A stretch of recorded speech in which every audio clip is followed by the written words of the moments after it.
Massacre. Massacre. Massacre. Massacre.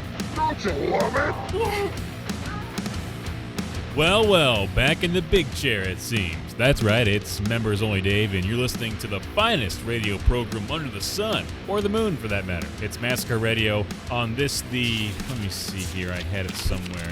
The 33rd episode. Wow, blinking you miss it. I tell you, they grow up so fast. Anyway, today on the show, I'll be joined by the directors of the film Hunt Her, Kill Her, Greg Swinson and Ryan Thiessen. That's right, two dudes at the same time, man. As we'll be discussing the movie as well as Mick Jagger and the Rolling Stones, it says here. So we'll get to all that and more coming up after this. Come on, let's pump it up now.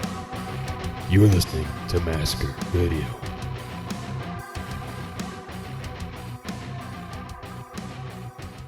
So you think you're gonna cross me and mess with my shit? Opening your fucking trap and flapping your lip? Don't fuck with me, nigga. You gonna get dropped.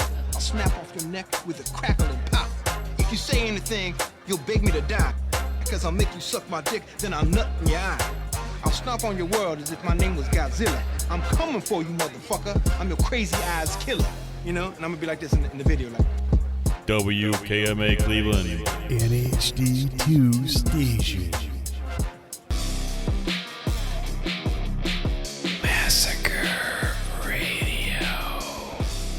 Yeah, that's right. You're locked into Massacre Radio, and joining me now on the Massacre Radio Hotline, which you too can call at 440-941-8585. Fill my eyes with that double vision. I'm joined now by both Greg Swinson and Ryan Thiessen, directors or co-directors of the film Hunt Her, Kill Her. Thank you so much for your time today. How you guys doing?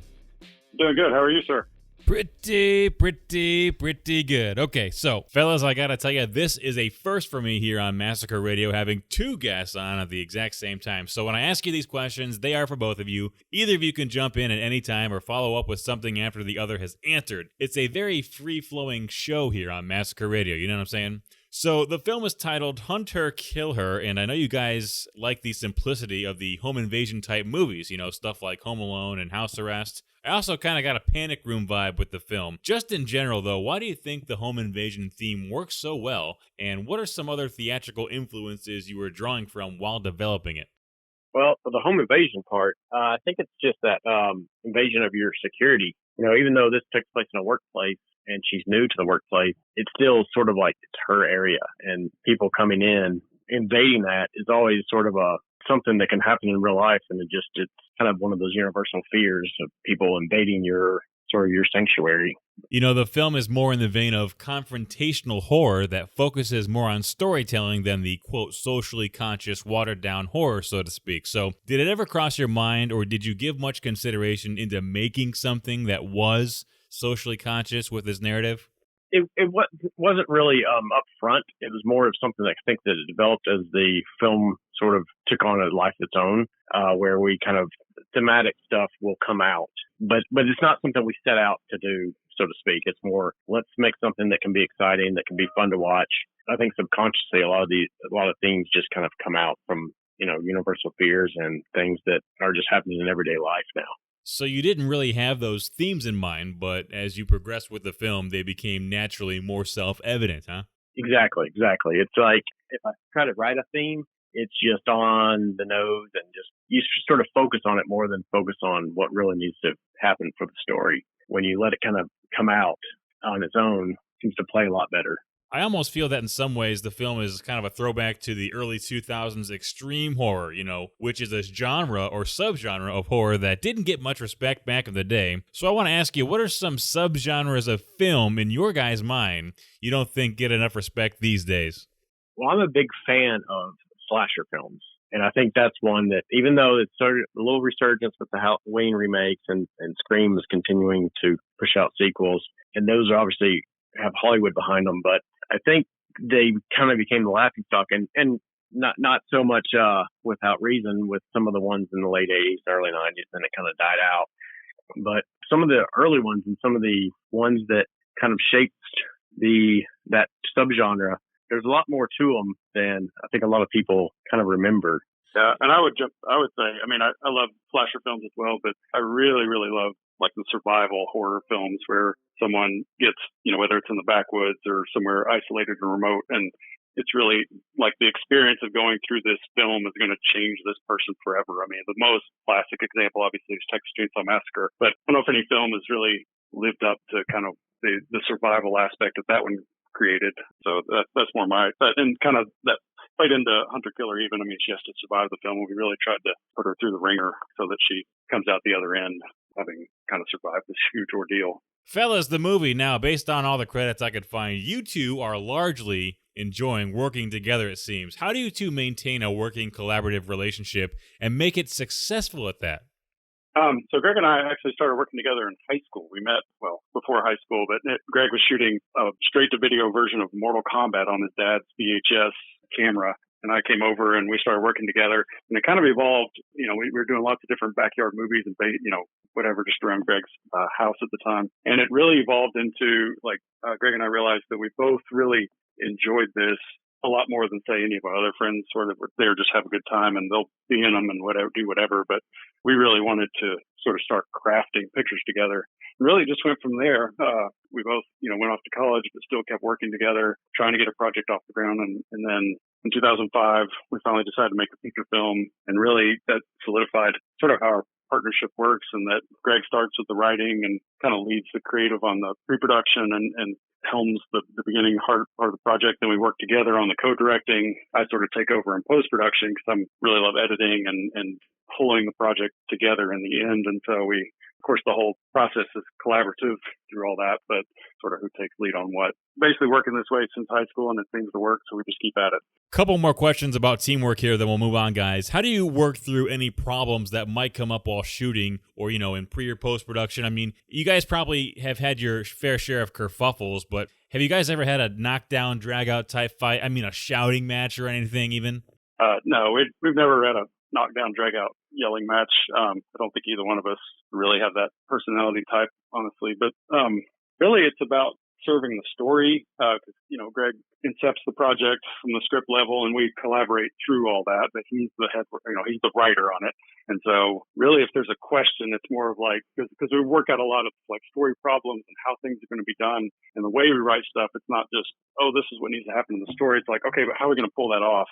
We really kind of figure out a lot of that stuff early on. And then when it comes time to executing it and shooting it, there can be some, I would say, more miscommunications where I have something in my head and he's like, well, this is more what I intended. And I'm like, oh, okay. But it made me think of this, and he may actually like the way I thought about it. So the better solution sort of comes out on its own between us. I mean, we both recognize, oh, yeah, this was the better way to go on that. Okay, so we've established that you two don't shout at each other, which is good, but talk about some of the biggest problems you have ran into together during the creative process, leading up to the motion picture. Is there anything really else out there besides securing funding? Funding seems to be sort of the biggest thing. And we basically made two movies with very little budget. We self-funded both of them. That creates a lot of barriers trying to get people onto the project, like Natalie Terrazino, our lead actress. They're pretty, every day as well. So on a typical day, there were just four of us there. We just get the equipment out, set up, start shooting, and then, which just becomes really exhausting, I guess, by the end of the day, because you have three people doing everything. And we did bring in other crew members and cast members for bigger days, so it wasn't just us the whole time. But there's just stuff like that. Yeah, this sort of lack of resources, you have to just sort of bootstrap it and make it happen yourself. Now that's interesting, the whole 4 people on set thing, because it reminds me of when we had Frank Henenlotter on the show, and he was telling me about shooting the stop motion sequences of the film Basket Case all alone, so that's something. Yeah, that's probably the biggest thing. It's really just the money sort of leads to other challenges. Whereas if you have a little bit of a budget, those aren't nearly as big of challenges. Well, since we're on the topic and I did mention it, I got to ask, what are some of the more creative ways you two have managed to raise money for a film? What are some of the more circuitous paths you've traversed along your way? Well, actually, like I said, our first 2 features were self-funded. The production side of it cost, we spent probably a little under $5,000, and all payments are deferred. That kind of stuff. Everybody on the film works. It's deferred payments. We're basically paying for food and any sort of hard costs that we have there, props that we don't already have, stuff like that. Moving forward, we actually are trying to do a project with a little bit of money, and we raised that really just friends and family going out to people and asking, they've seen what we've done through the years, and we proposed another project and were able to get that. But it was really just people we knew and asked for personal investments. And so we don't, I mean, that's a great question. And I think that's the question that every project and every filmmaker has to take on with, every time they try to do something. Okay, so it's my understanding that Hunt Her, Kill Her had a pretty successful theatrical run from what I've gathered. Just talk a little bit about the theatrical experience from getting it onto the big screen as compared to only streaming, and how important that was, as well as the positive reception it got once it was showing. So when we made the film, we knew that it would be kind of, it's a lower budget film. We don't have a lot of star power or anything like that in it. Really, when we were making it, it was like, it would be great if it can land on streaming, get a digital release.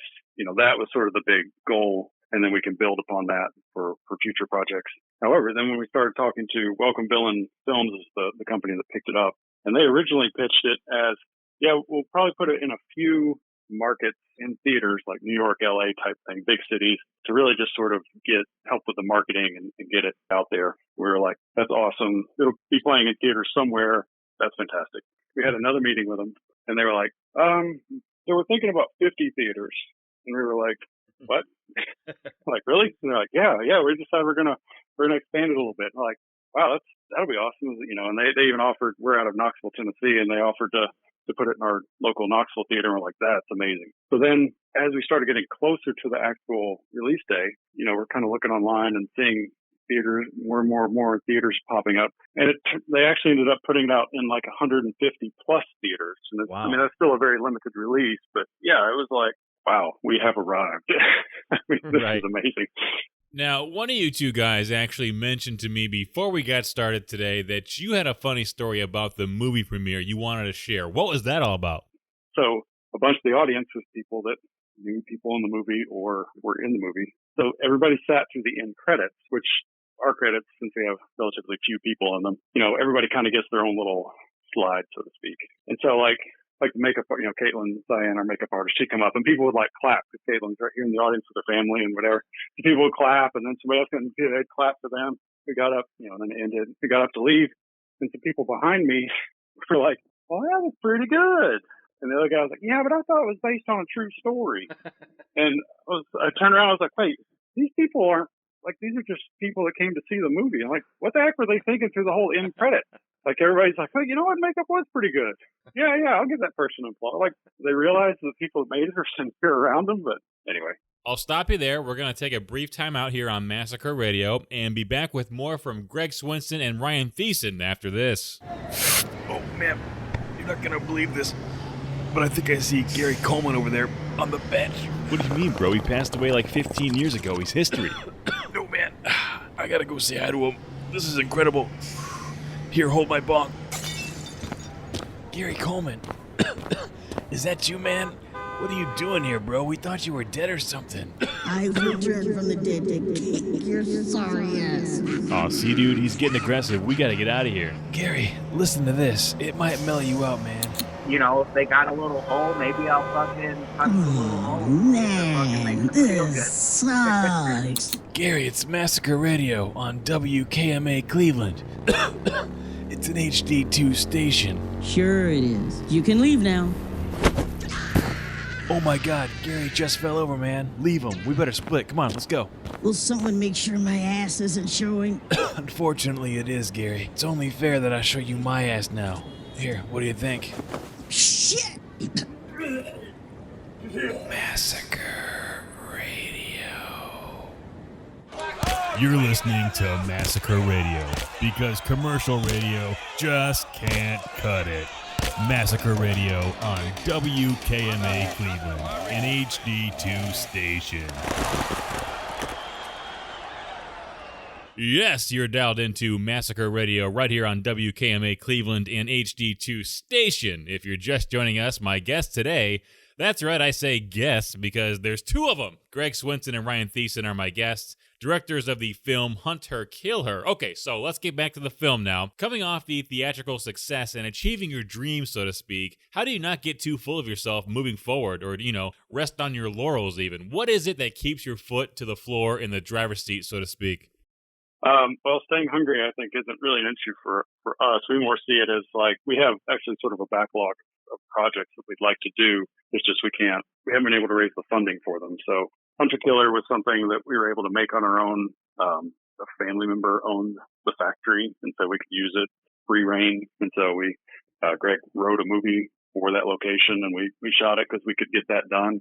But basically, we're just trying to use now the momentum that we're able to generate off the release of Hunter Killer to, like I said, fundraise and then do a little bit bigger project. And from there, hopefully we can do a little bit bigger project and really start filming these things that we'd love to shoot that we've worked on for over the years. You know, like Kaufman talked about that in one of his books, if you have a cool set or location available and it's not conducive to your script, work it in any way you can. In other words, use what's available to you. And that sounds exactly like what you did. And it worked out pretty well for you guys. Yes.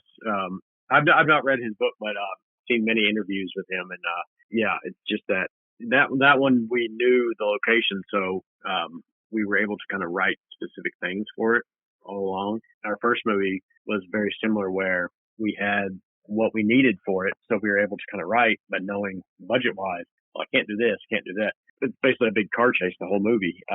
But we stay inside the main character's car the whole time. The camera never leaves it. And it was a way to kind of hide fender bender moments where the other car would crash into it. And that way we're not really having to figure out a way to damage vehicles that we have borrowed from family members. A way to keep the storytelling aspect, but also in a way that we could do it with basically no money. That kind of comes up from our high school days where we'd have ideas. Yeah, we're going to do this, but we might not have the set. We might not have. We build a set in the basement or something. Many times we built a nightclub in the basement or something. Even before we could actually drive, we often had to have my mom be the getaway driver if we were shooting something with, yeah, you pull up in the van, we're going to jump in. She was always concerned with our safety of how quickly we were jumping in. We're like, no, you got to drive this. We're jumping.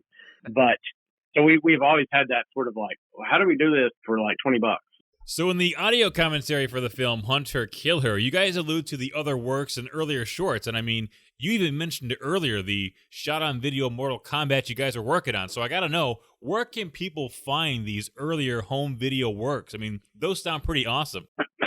Well, unfortunately, we didn't complete it. I mean, it was epic. It was Mortal Kombat, the game story from 1, 2, and 3 all combined into one film. So it had tons of characters and just massive, but we did not have the means at all to pull it off. So yeah, I mean, a lot of our early stuff, you will never see it. It's on a hard drive on my desk, and that's about it. So all that stuff, basically, we have a hard time creating. We've actually tried to create a few shorts just to practice the skill of filmmaking. We're never able to come up with anything that's worth anything. Every idea develops into like a feature idea. And that's really where we live, I think, is we love feature films. Greg Swinson and Ryan Thiessen are my guests today on Massacre Radio. So the original title of the film, Hunter Killer, was Night Shift. So I gotta know, what was the reasoning behind deviating from that original title? Was it because you didn't want people to confuse it with the 1982 Henry Winkler and Michael Keaton movie of the same name, perhaps? That did come up in Google searches a lot, as well as Stephen King's short story book on Night Shift. Well, basically, we started really like the name Night Shift, and we used it all through production and stuff. But then we even did our world premiere at the Chattanooga Film Festival, Night Shift. Before we world premiere, we even thought maybe we should change the title, at this point, but we couldn't really think of anything, so we just went forward Night Shift. Then we started talking to Welcome Villain. One of the things that they asked is like, do you care if we talk about a title change? And we were like, that would be great. So we were very open to that, especially after it world premiered. You're trying to kind of find reviews and find reactions, and you Google Night Shift, and you get everything except the movie you're looking for. Kind of like, all right, this may not be the greatest title where we stand out. So yeah, it was really something that Welcome Villain brought back to us, and they came back with some suggestions, and we all agreed that Hunter Killer was the most sort of speaks to the story the best, and then also sort of that maybe aggression in the movie a little bit. That's where we landed. Yeah, I like how in your face it is, the title, Hunter Killer. It's kind of like a I spit on your grave type of vibe, at least to me anyway, and I dig that. Yeah, and actually it came out in Russia recently, and they retitled it. Of course, international distributors can change the title whatever they want, and they changed it to Killer If You Can, which I also thought was kind of an interesting title.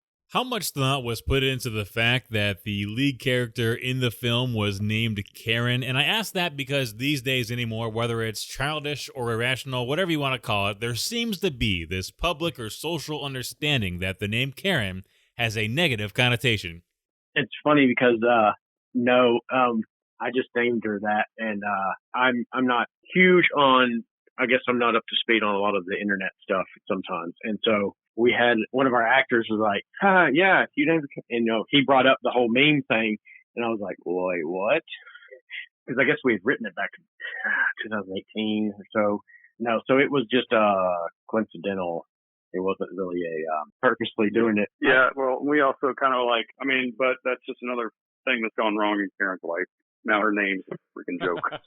So we've established that you guys enjoy working together, it seems. You're kind of a dynamic duo, so to speak. And it got me thinking about other dynamic duos. So what I want to do here is just rattle off some iconic duos throughout history. And what I want you to do is tell me the name of the movie that they'd make, okay? It's supposed to be fun, and either of you can jump in on this at any time, okay? I got a few here. Let's put 60 seconds on the clock and go. Okay, Mick Jagger and Keith Richards. What would the name of their movie be? Oh, man. We're a couple of metalheads, so I'm not sure that that references. It was something to do with sweat. Okay, how about this one? Peanut Butter and Jelly. What would that movie be called?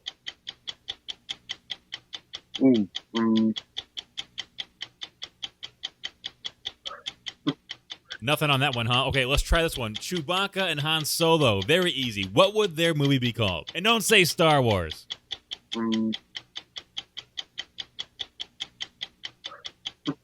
Okay, John Stockton and Karl Malone.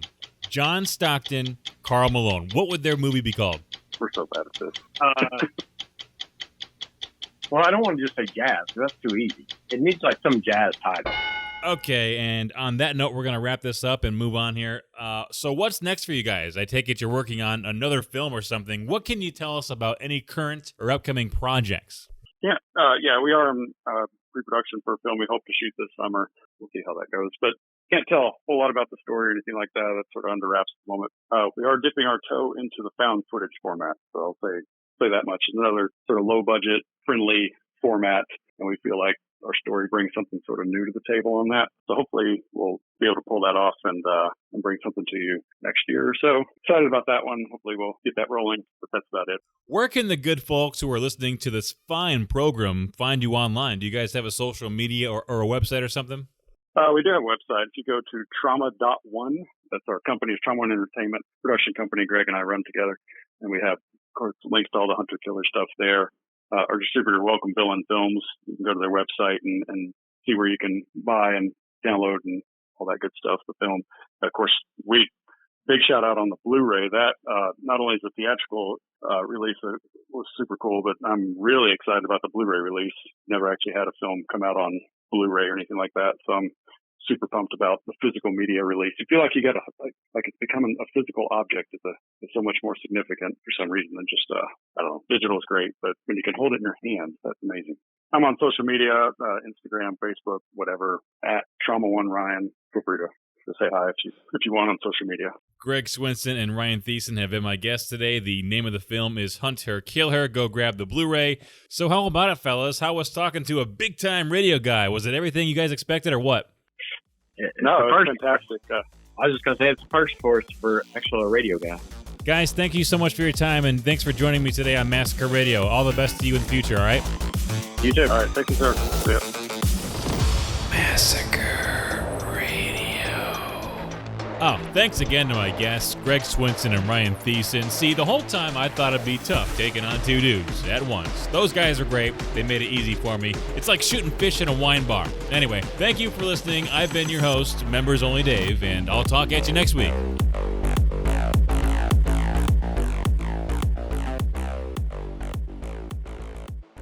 Oh, hey, I'm still here. I almost forgot to see what's up with Lil B. Let me get out my rotary phone here. Gotta dial very carefully. I don't want to make a mistake. This thing takes forever. Plus, there's a couple of 9s in this number to boot. So let's see here.